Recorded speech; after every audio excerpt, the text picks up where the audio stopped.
امریکہ کی شراکت میں. اب اگر انڈیکیٹرز کو دیکھیں تو 2024 میں پاکستان میں غربت کی شرح 25.3% تک پہنچی. پاکستان دنیا کے غریب ترین ممالک کی فہرست میں اس وقت 52ویں نمبر پر ہے.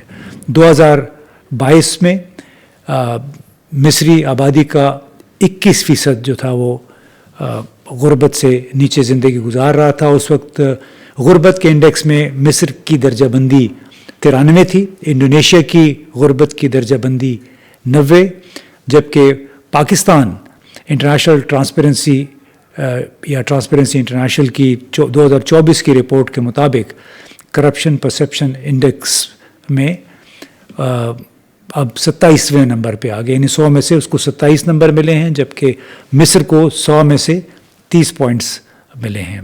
اب مصر میں بدعنوانی کا جو انڈیکس تھا 1996 سے 2024 تک اوسطاً 32 پوائنٹس رہا، جو 2014 میں 37 پوائنٹ پہ پہنچا تھا، لیکن اب پھر وہ کم ہو کے 32 بلکہ 29 رہ گیا ہے. رول آف لا کے حوالے سے پاکستان 2024 میں 142 میں سے 129ویں نمبر پر رہا. مصر میں قانون کی حکمرانی میں جو اس کا نمبر ہے وہ 142 میں سے 136واں نمبر ہے.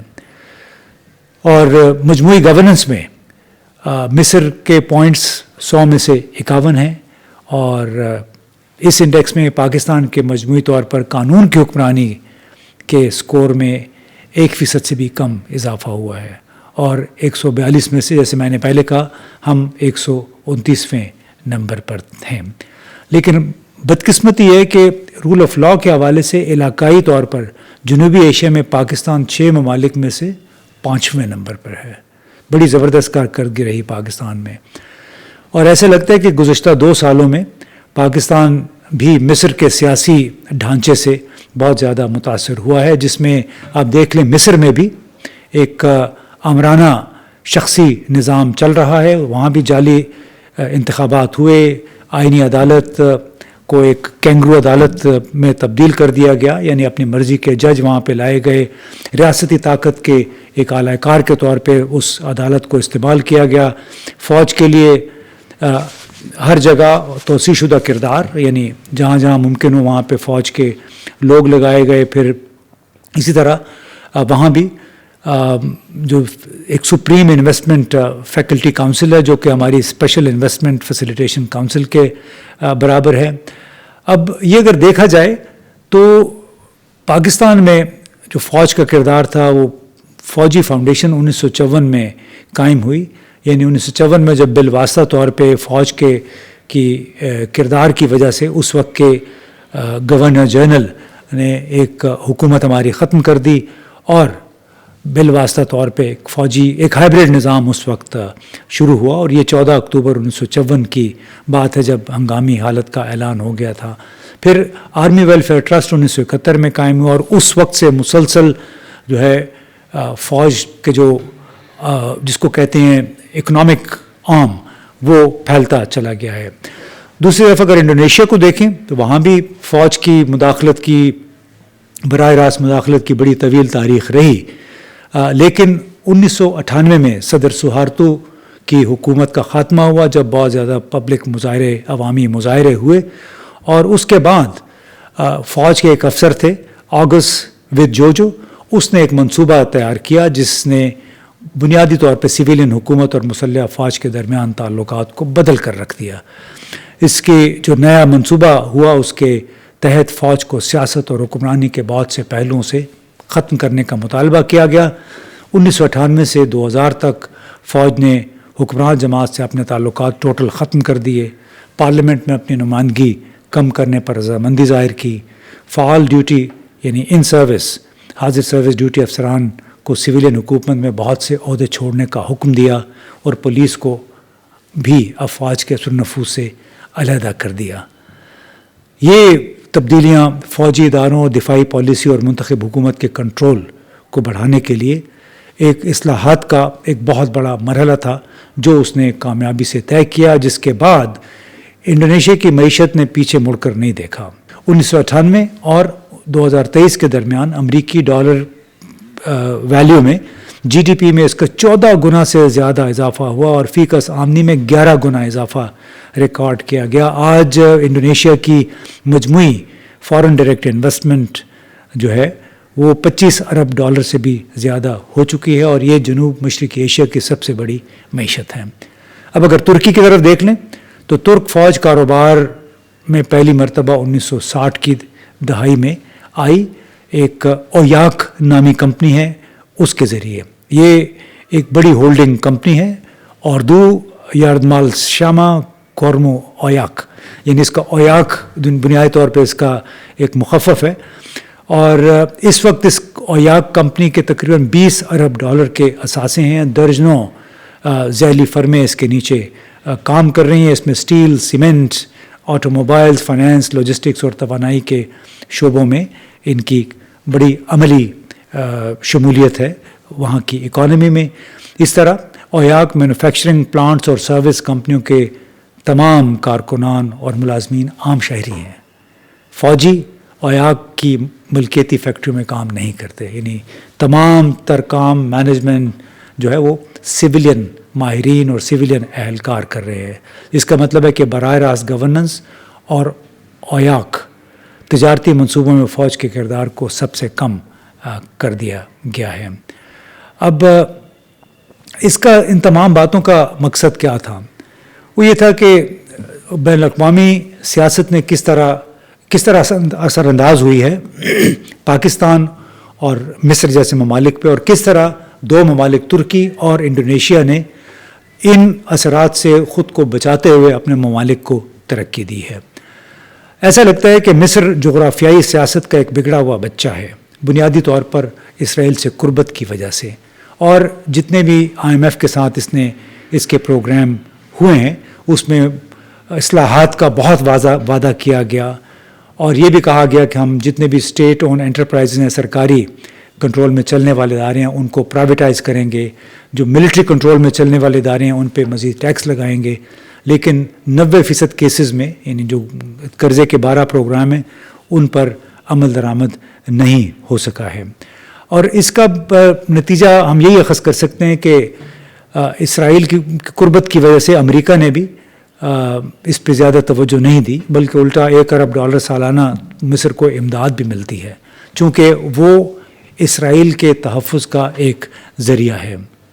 اور اسرائیل اور مصر کے دوستانہ تعلقات کی امریکی خواہش مصر کو ہر قسم کی بیرونی مالی دباؤ کا مقابلہ کرنے میں بھی مدد دے رہی ہے, اور اسی لیے اس نے IMF اور ورلڈ بینک کے ساتھ کیے گئے اصلاحات کے بہت سارے وعدے پورے نہیں کیے.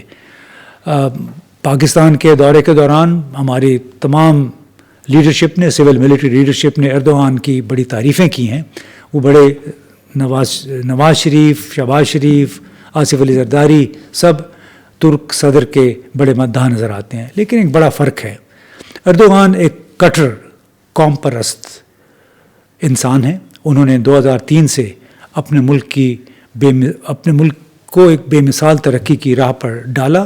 غیر ملکی دباؤ, چاہے وہ امریکی تھا یا روسی تھا, اس کی بالکل پرواہ نہیں کی. اسی طرح انہوں نے فوج کے سامنے بھی جھکنے سے انکار کیا, اور آہستہ آہستہ فوج کو قومی سیاست سے باہر کرنے کے منصوبے پر عمل کیا, جس کی وجہ سے 2016 میں فتح اللہ گولن کے حامی جو حلقے تھے فوج کے اندر, انہوں نے بغاوت کی, لیکن وہ بغاوت بالآخر ناکام ہوئی. اور اس کی بنیادی وجہ یہ تھی کہ رجب طیب ایردوغان نے بہت زیادہ توجہ دے رکھی تھی ملک کی معیشت پہ, اور اس میں ایک نئی مڈل کلاس ابھر کے سامنے آئی جس نے فوج کے کردار کو سیاست میں یکسر مسترد کر دیا.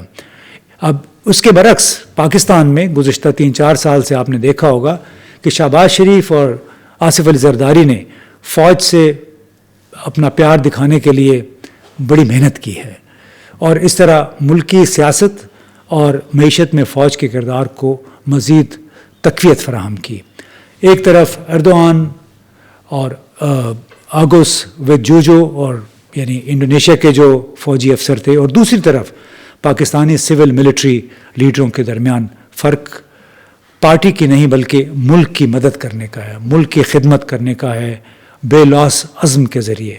شریف اور زرداری ایردوغان اور ویدوجو کے قومی عزم اور سالمیت کا شاید ہی مقابلہ کر سکیں، کیونکہ ان دونوں لیڈروں کی وجہ سے انڈونیشیا اور ترکی پہ آج کوئی ڈکٹیشن نہیں ہے، کوئی مالی دباؤ نہیں ہے، کوئی جبکہ پاکستان اور مصر مسلسل ایک ایسی دلدل میں دھنستے چلے جا رہے ہیں جس کو ہم کہتے ہیں کہ جمہوریت کے الٹا ایک سفر چل رہا ہے، اور اس کے ذریعے بنیادی طور پہ وہ ماڈل جس کو اگر جمہوریت کہتے ہیں، جس کو قومی اسمبلی کے اسپیکر سردار ریاض صادق بھی کہتے ہیں کہ ہمارا وقار مجروح ہوا جب اسلام آباد ہائی کورٹ کے جسٹس محسن اختر کیانی نے یہ کہا کہ اس ملک کی عدلیہ، پارلیمنٹ اور حکومت تمام زوال پذیر ہیں اور لوگ بڑی مایوسی کا شکار ہیں۔ تو اس کی وجہ یہ ہے کہ چونکہ ہمارے ملک میں، مصر میں